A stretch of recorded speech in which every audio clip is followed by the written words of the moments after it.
시청자 여러분께 문화 인사드립니다. 현월TV 윤목사입니다. 예, 간만에 특강은 계속 하고 있어서 간만은 아니죠. 예, 여성안수 과연 성경에 근거하고 있는가? 사실 이 주제를 전부터 좀 다루고 싶었던 주제이긴 합니다. 그런데 과연 이제 이 문제를 다룰 필요가 있겠는가 싶을 정도로 현실과는 좀 동떨어진 문제가 된 것이 사실이에요. 여성 안수 또는 여성을 여자 목사와 장로로 세울 수 있는가 하는 문제에 대한 것입니다. 이미 엄청나게 많은 교단들이 이미 여자 목사를 아주 오래전부터 배출을 하고 있고요. 또 근소교단, 신생교단은 거의 여자 목사를 허용하지 않는 교단을 찾아볼 수 없습니다. 물론 보수교단인 제가 속한 합동교단, 그리고 고신, 합신과 같은 경우에는 큰 교단만 이야기했습니다. 여자 목사를 세우고 있지 않죠. 그러나 여기저기서 균열이 일어나고 있고 전체적인 사회 분위기에 따라서 여자가 목사가 되는 일이 여성이 목사가 되는 일이 굉장히 당연한 일처럼 번져가고 있습니다. 물론 여성 목사를 세우느냐 세우지 않느냐가 보수 신학을 결정짓는 아주 본질적인 주제라고는 할 수 없지만 다른 어떤 본질적인 문제와 직간접적으로 연결된 것도 사실입니다. 시대의 흐름에 따라서 성경과 그리고 역사의 거센 흐름을 바꿀 수 있는가의 문제를 잘 고려하지 않으면 안 되는 거죠. 자, 여자 목사 안수 제도를 갖다가 논하기 전에 우리가 알아야 될 것은 선언이 좀 길 수 있습니다. 여러분 잘 들으십시오. 취지를. 이 문제를 결코 성경과 역사를 벗어나서 어떤 바뀐 시대 상황이 이 판단에 대해 어떤 영향을 끼친다거나 또는 남성과 여성의 어떤 근본적인 차이점에서 그런 문제로 가서는 안 된다는 겁니다. 그러니까 그 모든 것들은 다 지엽적인 문제들인 것이죠. 주변적인 것들. 가장 중요한 것은 성경이 여성 안수에 대해서 어떻게 말하고 있는가가 되어야 됩니다. 극단을 피할 필요가 좀 있는데 여성 안수의 문제가 이제 교회가 서고 주저하는 근본 교리에 대한 문제는 아니라는 점과 또 한편으로 시대가 바뀌었다고 해서 여성 안수가 정당한 것처럼 주장하는 건 더욱 잘못된 것이다 이 말입니다. 즉 여성의 인권이 신장되었기 때문에 남성만의 전유물이었던 목사도 여자가 될 수 있다 이런 식의 논리를 말해요. 그것은 한마디로 이제 직분을 기득권으로 인식하는 그릇된 직분관으로부터 출발을 한 것이기 때문에 거절돼야 되고 이미 한국 교회는 초창기부터 여성을 목사로 세웠고 지금까지 활발하게 세워왔다는 것이고 우리 주변의 여목사를 흔하게 볼 수 있는 시대가 되었다는 겁니다. 거두절미하고 저는 여성을 목사로 세우는 것을 반대합니다. 그 이유는 명확합니다. 성경이 여자가 목사직을 수행하는 것을 명확하게 지지하지 않기 때문입니다. 이 말의 뜻을 잘 여러분 구분을 하십시오. 여자 목사를 명확하게 지지하지 않는다는 것은 여자 목사를 세우는 것보다 세우지 않는 것이 성경적이라는 뜻입니다. 여자 목사를 이제 찬성하는 사람들의 논리가 여러 가지가 있습니다만 성경을 벗어난 다른 주변적 이유들은 여자 목사를 반대하는 것이든 찬성하는 것이든 논할 필요가 없습니다. 우리는 성경만 가지고 이야기하면 되고 교회의 직분을 세우는 문제는 시대적 상황을 고려해서 세우는 것이 아닙니다. 그러기는 안 되는 거예요. 그렇게 하면 단지 우리가 역사적인 교훈을 통해서 성경의 교훈을 보다 바르게 판단하고 적용하는 것이 중요하다는 말입니다. 그리고 여자 목사 안수를 반대하더라도 현 시점에서 이렇게 정말 직분 자체가 문란하게 된 한국교회 현실을 냉철하고 비판적으로 돌아보는 것이 필요합니다. 왜 이런 상황이 벌어졌는가? 이것을 갖다가 보다 면밀하게 살피고 개선하는 것이 필요하다는 거죠. 이 시대는 이미 여자 목사 안수 찬반에 관한 논쟁이 의미가 없어져 버린 시대예요, 지금은. 그리고 아직도 이것이 문제가 되는 이유는 뭐냐, 그런데 보수교단에서는 여전히 여자 목사를 세우지 않고 있기 때문인데 예를 들어서 본인들이 여자 목사를 세우는 것이 정당하다라고 여기고 자신들 교단에서 법을 고쳐서 세웠으면 그만 아닙니까? 그런데 여자 목사를 세우지 않는 것이 보다 성경적이라고 믿고 따르는 교단을 공격을 하고 자꾸만 여자 목사를 세우는 분위기가 되도록 부추기는 것은 잘못된 것이라는 거죠. 그러면서 거기에 제가 사람으로 취급하지 않는 이 페미니스트 세력들과 여성과 가족에는 관심 없고 자기들 밥그릇에만 관심 있는 여성가족부, 그리고 여성의 인권에 1도 관심 없는 여성 인권단체들, 이미 사회적으로 특정 정치 이념과 특정 정당과 결탁되어 가지고 기득권 카르텔을 형성하고 있죠. 이런 자들이 자꾸만 교회의 신학과 신앙의 문제라고 할 수 있는 여자 목사 안수 문제를 걸고 넘어진다는 건 그야말로 여자 목사를 찬성하는 자들의 시커먼 속내가 드러난다는 겁니다.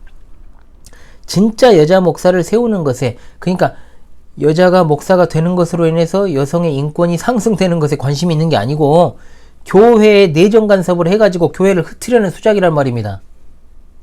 여러 작전들을 쓰고 있죠. 그중 하나가 여성 목사 안수 찬동이다 이거예요.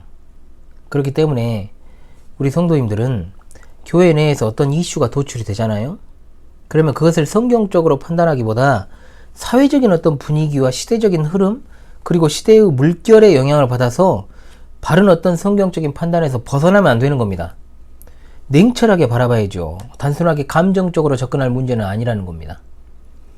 그래서 이 분야를 논할 때는 절대로 어떤 시대적인 문제, 사회적인 문제, 여자와 남자의 역할 구분의 문제로 판단해서는 안 되고 성경이 어떻게 말하고 있는가를 중점적으로 보고 나서 이제 결론을 도출하되 보다 성경적인 견해를 취해서 우리의 신앙으로 삼으면 되는 겁니다. 사실 여자 목사 안수를 반대하는 입장은 명확해요. 그래서 그것을 믿고 견지해 온 거죠, 저도. 그런데 문제는 워낙 교계가 개판이고 목회자들의 어떤 비리와 성추문, 부패, 어떤 소위 말해서 정말 이런 문제들이 하루 이틀의 일이 아니었죠. 목사가 정말로 이 사회에서 인기가 없고 신뢰할 수 없는 하나의, 좀 심하게 말하면 쓰레기 직업군으로 변모되어 보였기 때문에 무슨 말을 해도 교회 안팎으로 여자 목사 반대는 꼰대 남성들의 합창으로밖에 들리지 않는 그런 어떤 사회 분위기가 형성이 되었다는 겁니다. 이런 배경에서 아무리 성경적인 논리를 이야기하더라도 애초에 들을 귀가 그들에게 없기 때문에 듣지 않습니다. 볼 수 있는 눈이 없습니다. 못 봅니다. 왜? 색안경을 끼고 보고 있거든요. 그리고 직분 자체가 지금 문란해져 버렸기 때문에 목사직을 하나의 기득권, 계급으로 인식하는 그런 분위기가 이미 교회 내에 아주 팽배해졌기 때문에 더욱 그렇습니다. 여자 목사 안수도 바로 그런 측면에서 바라봐야 되는 겁니다. 그리고 한국 교회의 어떤 초창기부터 특유의 어떤 가부장적인 분위기가 목사에게서도 발현이 되었죠.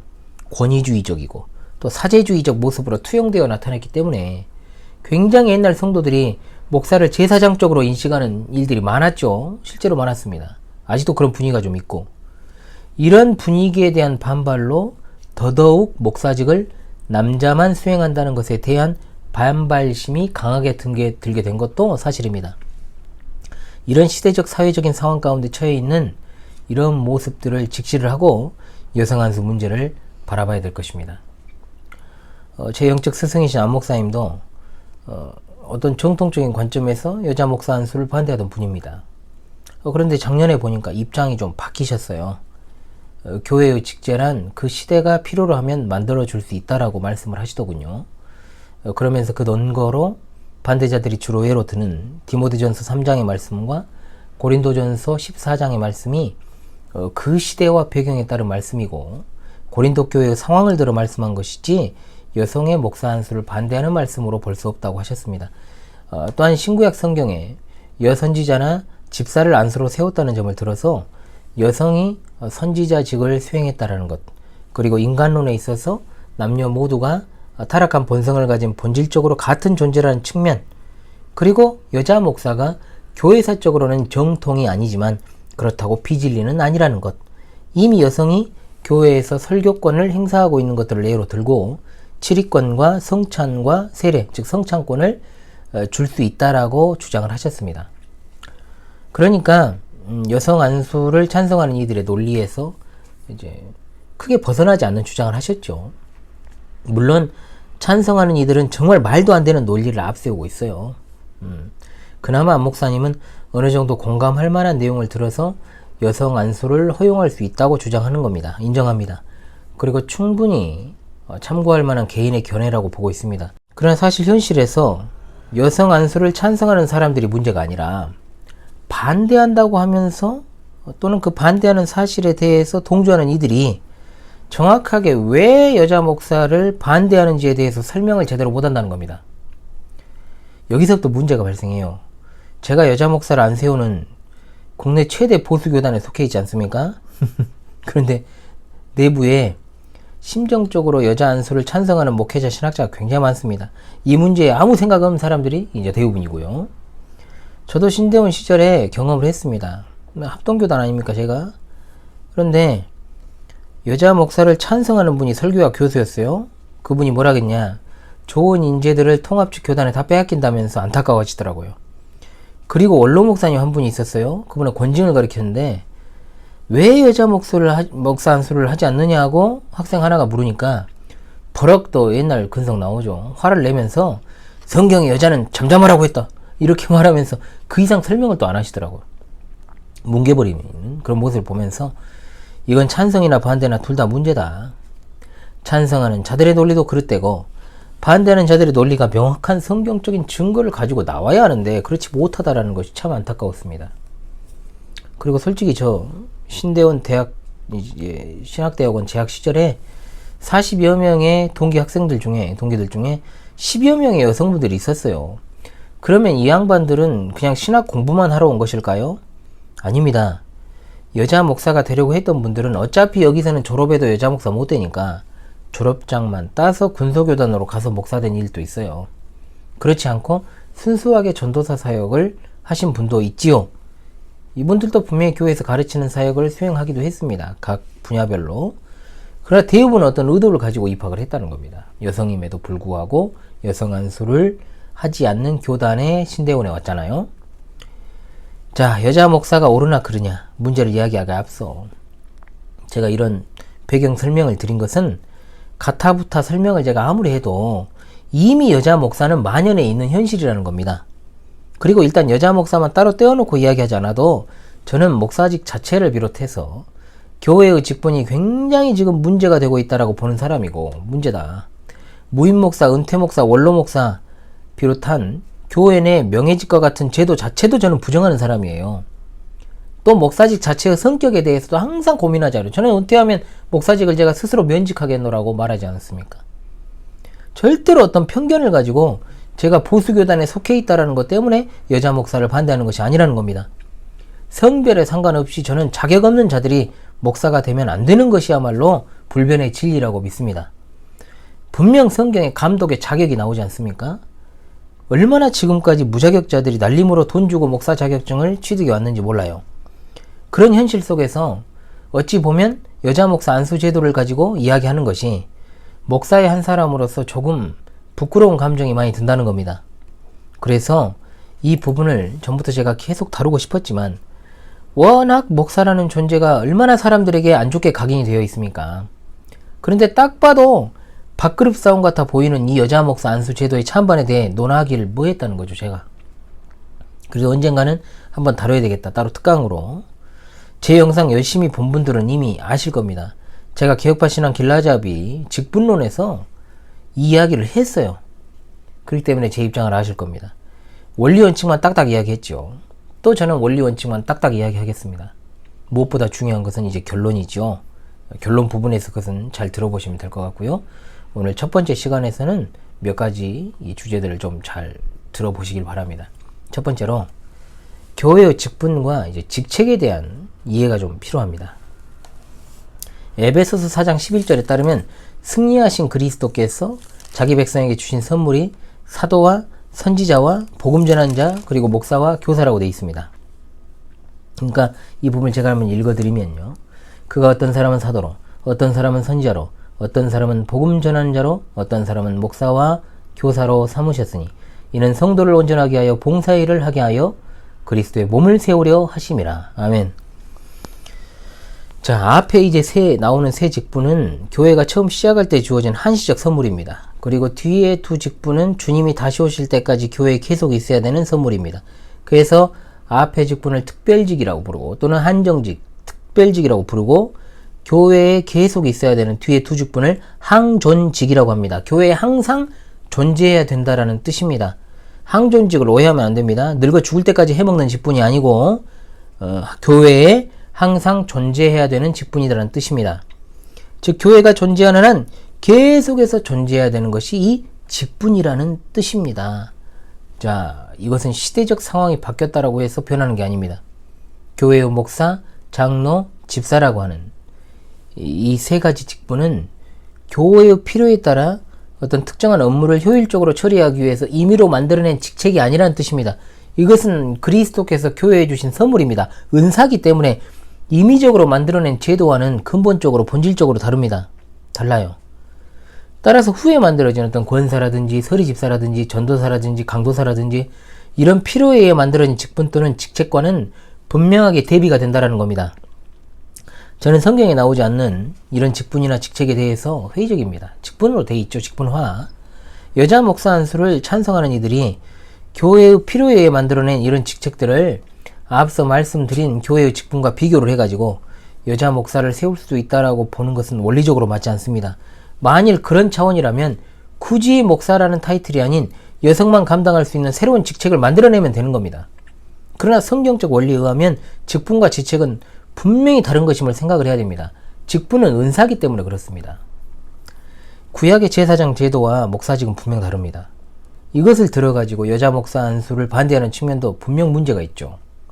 그러나 원리적으로 봤을 때는 직분이라는 것이 어떤 것인지에 대한 단초는 제공하고 있다는 겁니다. 구약시대의 성막과 성전에서 봉사한 제사장들은 백성 중에서 능력이 뛰어난 자들을 뽑아서 그 직임을 감당하게 한 것이 아닙니다. 모든 제사장에게는 원칙이 있습니다. 그것은 레위 지파 중에서 아론의 계열 가운데 세워지는 겁니다. 그러니까 레위 지파도 아니면서 아론의 계열도 아니면서 그저 능력이 뛰어나다라고 해가지고 그 직무를 수행할 수 있는 게 아니라는 말이죠. 교회의 직분이 계급화되었고 로마 가톨릭주의화 되어버린 그런 시대를 우리가 살아가고 있습니다. 누가 말하지 않아도 이미 목사는 교회의 가장 높은 우두머리로 인식이 되어 있고 그 교회의 규모에 따라 기득권으로 불리기 충분합니다. 그러나 직분의 원리 자체에 직분에는 외적인 권세가 존재하지 않습니다. 그런데 그런 생각을 하기 때문에 왜 교회에서 높은 자리는 남자만 차지하고 있느냐는 식의 주장이 나오는 겁니다. 인간들의 명예와 권리의 측면에서 직분을 바라보기 때문에 근본적으로 보는 눈이 글러먹었다라는 것이죠. 목사가 그리 하고 싶을까요? 그렇게 강단에 서서 말씀을 전하고 싶은 것이 소원입니까? 좋아 보이던가요? 남 위에 정말 서서 안 가르치면 몸이 근질근질합니까? 내가 목사가 되지 않으면 안 되는 이유를 그 즉시 10가지 못 되면 그 목사 되면 안 됩니다. 그 말인즉슨 이미 목사직 자체를 하나의 권력 또는 기득권으로 보고 그것을 남성의 전유물로 이해하는 것에서부터 균열이 시작되었다는 말입니다. 이게 잘 이해를 하셔야 돼요, 여러분. 성경이 말하는 직분은 그런 게 아니에요. 그리스도께서 자신의 몸된 교회를 위해서 세상 끝날까지 항존하는 필수 요건으로 세우신 것이 직분이라는 은사입니다. 여자 목사 안수를 찬성하는 것과 관련해서 이미 세속적인 원리가 그 안에 너무나도 많이 침투해 있다는 것을 우리가 알아야 된다는 거죠. 그리고 두 번째로 직분이라는 것은요, 시대적 상황에 따라서 새로 만들어내거나 없애는 일이 불가능합니다. 이 강의를 제가 시작하면서 드린 말씀이 있죠. 이미 자신들의 교파나 교단에서 여성들에게 안수를 하면서 여자 목사를 세웠어요. 지금 활동하고 있잖아요. 여자가 총회장인데도 있습니다. 여자 목사가. 그런데 문제가 되는 것은 아직도 세우지 않은 교단들에 대해서 압박을 어떻게든 해요. 그리고 시대적 분위기에 편승해서 여성을 목사로 세우는 일에 동참하게끔 만들려고 한다는 거죠. 하나님의 말씀의 원리를 따르기보다 세상적인 트렌드와 어떤 대세를 따르게끔 하는 것을 하나님이 기뻐하시겠습니까? 그런 식으로 따지면 동성애자도 목사가 되는 일에 아무런 걸림돌이 없을 것입니다. 물론 이미 그런 세상 되었죠. 돼버렸어요. 돼버렸어. 왜? 이게 터지니까 거기도 터진 겁니다. 왜 그걸 생각을 못 할까요? 그리고 청소년이 목사를 좀 하면 어떻습니까? 어리다고 놀리지 말아요. 노래 불러버리면서. 어린아이는 어떻습니까? 어린아이도 똑똑하면 할 수 있는 거지 뭐. 말씀을 떠난 어떤 인간의 이성과 경험에 따른 판단은 반드시 다른 목적이 숨어 있다라는 겁니다. 왜 하나님의 말씀의 원리를 자꾸 주목하지 않고 세상적인 논리를 갖다 댑니까? 세 번째로, 성경에 등장하는 여성들의 활약과 직분 문제는 좀 바르게 이해할 필요가 있습니다. 여자 목사 안수를 찬성하는 이들이 가장 근거로 두고 있는 것이 제가 얼마 전에 강설을 했던 사사 드보라를 필두로 한 여성들의 활약이에요. 여성이 주된 역할을 하는 성경과 본문이 제법 있습니다. 선지자로는 정말 모세의 누이였던 미리암, 드보라, 훌다, 노아디아는 무슨 거의 선지자였지만, 그리고 신약 성경으로 오게 되면 안나 선지자가 있었습니다. 또 드보라와 같은 시기에 등장하는 정말 괴력의 여인 헤벨의 아내 야엘, 그리고 라합이 있고 루시 있고 에스더가 있습니다. 그리고 사도시대로 오게 되면 이제 빌립의 네 딸들이 나오죠. 갱그리아 교회의 베베 등, 자, 특히 빌립의 네 딸들이 예언을 한 것을 들어서 선지자로 이제 보기도 합니다. 이들은 신구약 성경을 대표하는 여인들입니다. 특히 강조되는 것이 선지자직을 맡은 여성들의 포커스를 맞춰가지고 여자 목사의 정당성을 주장한다라는 거죠. 그러나 하나님께서 한시적으로 또는 일시적으로 여선지자를 들어서 사용하시는 일이 분명히 있었다고 해도 그 사역이 극히 제한적이었고 또 제사를 집례하는 것과 다스리는 일은 허용되지 않았어요. 즉 하나님의 주권에 따른 일시적이며 특별한 역사로 그렇게 하셨다는 겁니다. 또 아울러서 빌립의 딸 4명이 예언을 했다고 해서 이들을 선지자로 단정하는 것도 문제가 있습니다. 예언 사역이라는 것을 그들이 어떻게 수행했는지를 알기가 정말 불확실하고, 또한 회중의 집회에서 그렇게 했는지 가정에서 그렇게 했는지 알 길이 없지만 분명히 그들은 가정을 비롯한 어떤 장소에서 복음 증거의 사역을 잘 감당한 것으로 볼 수 있습니다. 이걸 들어가지고 교회의 직분으로서 강도권과 치리권을 합리화하는 측면으로 볼 수 없다는 겁니다. 즉 하나님께서 때에 따라 특별히 여성들을 선택하셔서 일을 하신 것은 맞지만, 그렇다고 해서 이것에 담긴 뜻이 남녀가 일을 고르게 분배하려는 목적으로 하신 것은 아니다. 그러므로 직분과 직책을 항상 제가 구분하라고 말씀을 드리는 겁니다. 신약 성경에서 여성들의 다양한 역할과 봉사는 직책적인 개념으로 봐야 되는 것이 직분으로서 이야기를 한 게 아니다. 그런 차원에서 고린도전서 14장 34절에서 여자는 교회에서 잠잠하라는 말씀은 교회에서 여자는 입 닥치고 있으란 말이 아니고 직분과 관련해서 가르치는 일을 금한다라는 뜻인 겁니다. 바울 사도의 이 말도 가령 빌립의 네 딸이 또는 바울의 신실한 동역자였던 브리스길라, 그리고 갱그리아 교회의 일꾼 베베 등이 가정이나 어떤 여타 다른 환경에서 말씀을 잘 전달하고 복음 전도를 했던 것과 모순이 되지 않는다는 거죠. 다시 말씀을 드립니다만 이 모든 여성들이 그 지위를 자신의 능력으로 쟁취해가지고 얻은 게 아니에요. 하나님께서 순전히 주권적으로 그 자신의 뜻에 따라서 그 여성들을 특별히 선택하시고 구원의 작전과 섭리사를 이끌어 가신 것입니다. 결코 남성과 여성에게 어떤 성평등의 원리에 따라서 그 일을 분배하시기 위해서 그런 목적으로 하신 것이 아니다. 따라서 구약 성경에서 하나님이 사용하신 여성들의 경우를 예로 들어가지고 그것을 마치 여자 목사 안수를 지지하는 어떤 말씀으로 규범화하는 것은 정말 너무 억지 해석인 거죠. 또한 신약 성경에 나오는 여성들의 봉사 또한 교회의 직책적인 개념으로 이해해야 되는 것이 맞기 때문에 무리하게 막 갖다 붙인다라고 해서 되는 것은 아닙니다. 또한 여자 목사 안수를 지지하는 사람들이 하나님의 창조 질서에 관한 기사를 들어가지고 창세기 1장 27절 28절에 말씀을 들어가지고 남자와 여자의 관계가 종속적 관계가 아니라 서로 협력하는 관계에 있기 때문에 여자도 동등하게 목사로 안수받을 수 있다, 이렇게 주장을 해요. 물론 남자와 여자는 권리 면에서 동등합니다. 인격체로서 차별이 있어서는 안 됩니다. 남녀 모두 하나님의 형상을 따라 창조되었기 때문에 남녀의 관계는 수평적입니다. 그러나 분명 신체 구조는 다릅니다. 자녀는 여자만 출산할 수 있습니다. 그러면 또 이제 그러겠죠. 요즘은 남자도 출산할 수 있다고. 남자도 여자처럼 신체 구조를 바꿔서 출산할 수 있다. 하고 싶은 말은 이겁니다. 그럼 네가 하나님 해. 네가 하나님 해. 하나님이 참 기뻐하시겠다. 남자 몸을 여자 몸으로 바꿔가지고 출산하게 하면. 그래서 복을 주시겠지. 그런 말을 하고 싶습니다. 저는. 인간의 어떤 창조에 관한 기사를 어디 할 것 없어서 여자 목사 안수의 정당성을 주장하기 위해서 그걸 끌어다 씁니까? 도리어 창조 기사를 보면 남자가 질서적 측면에서 언약의 대표자이고 가정의 머리라는 사실만 드러나는 거예요. 여자가, 즉 하와가 사탄의 유혹을 받아서 죄를 범했지만 하나님과 행위 언약을 맺은 당사자 그리고 대표자는 아담입니다. 그래서 아담이 책임을 지게 된 것이죠. 그것이 바로 하나님께서 아담을 먼저 창조하신 이유입니다. 교회의 직분과 직책으로서 주어진 이 구분을 반드시 해야 된다는 것. 우리가 남녀 간에 차별이 없어야 된다는 이야기를 할 때는 남성과 여성이 인격체로서 인간으로서 아무런 차등이 없다는 것을 이야기하는 것이지, 성구별 자체가 없다는 게 아니죠. 어떻게 성구별이 없습니까? 이것을 깨트리려고 사탄이 만들어낸 것이 바로 새로운 성 아니에요? 하나님의 창조 질서를 무너뜨리려고 하는 거죠. 인격이나 어떤 능력적인 측면이 아니라 창조 질서에 속하는 본질적인 측면을 이야기하는 겁니다. 아무리 세상이 변해도 남자는 남자고 여자는 여자입니다. 남녀의 차이는 분명 존재합니다. 이것이 없다라고 주장을 하고 여자가 남자 위에 군림해야 된다라고 주장하는 것이 이 나라 페미니즘 아닙니까? 여자 목사 안수에 대한 성경의 교훈을 따라 이제 적용하는 시간은 제가 2편에서 갖도록 하겠습니다. 이어서 쭉 하고는 싶은데 이게 좀 분량이 많아가지고 제가 그리고 목도 아프고 눈도 좀 피로해가지고요. 2편에서 제가 다루도록 그렇게 하겠습니다. 지금까지 현월TV 윤목사였습니다. 감사합니다. 곧 찾아뵙겠습니다.